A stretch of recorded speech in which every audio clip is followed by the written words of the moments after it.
CM ఆశీస్సులతో భారీ ఎత్తున అభిమానులతో నామినేషన్ వేసినట్లు మాజీ మంత్రి సుచరిత అన్నారు. ప్రతి ఒక్క కార్యకర్తకు పేరు పేరున ధన్యవాదాలు తెలిపారు.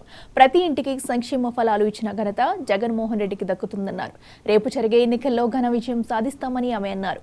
గుంటూరు ఎంపీగా కిలారి రోసయ్యను గెలిపించాలని కోరారు.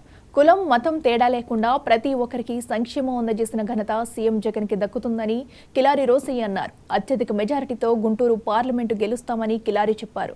సంక్షేమ పథకాలు చూసి ఓర్వలేక ప్రతిపక్షాలు ప్రభుత్వంపై బురద జల్లుతున్నాయని ఆరోపించారు.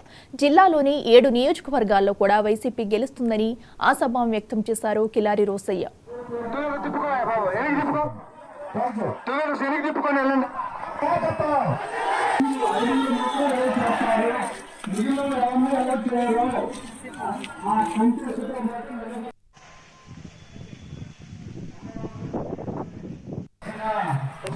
ఈరోజు గౌరవ ముఖ్యమంత్రి వర్యులు శ్రీ వైఎస్ జగన్మోహన్ రెడ్డి గారి యొక్క ఆశీస్సులతో తాడికొండ నియోజకవర్గంలో మరి భారీ ఎత్తున అభిమానులు కార్యకర్తలు తరలి వచ్చి ఈరోజు నామినేషన్ వేయడం జరిగింది. ఈ రోజు జరిగినటువంటి నామినేషన్ చూస్తే మరి రేపు రాబోయేటువంటి ఫలితం ఇప్పుడే తేలిపోయిందా అన్నంతగా మరి ప్రజలందరూ రోడ్డు మీదకి వచ్చి నామినేషన్ కార్యక్రమంలో పాలు పంచుకొని మద్దతు తెలియజేయడం అన్నది నిజంగా వాళ్ళందరికీ కూడా నేను పేరు పేరున ధన్యవాదాలు తెలియజేసుకుంటా ఉన్నాను.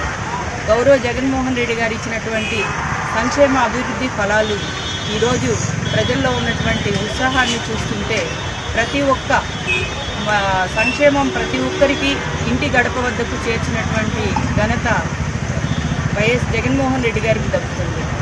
వ్యవస్థల్లో కొత్త మార్పులు తీసుకొచ్చి వాలంటీర్ వ్యవస్థలు, సచివాలయ వ్యవస్థల ద్వారా ఈరోజు ప్రజలందరికీ చేరువైనటువంటి ఈరోజు పారదర్శకమైనటువంటి పాలనలో మరి ప్రజలందరూ సంతోషంగా ఉన్నామని తెలియజేసుకోవడానికి, అంతేకాకుండా ప్రతి ఒక్కరికి ఇంటింటికి కూడా పథకాలు అందిన విషయాన్ని ఈరోజు చెప్పకనే ప్రజలు చెప్తూ ఉన్నటువంటి విషయం గమనిస్తూ ఉంటే నిజంగా గౌరవ ముఖ్యమంత్రి గారికి నిజంగా నిండు హృదయపూర్వక నమస్కారాలు తెలియజేసుకోవాల్సినటువంటి అవసరం ఎంతైనా ఉంది.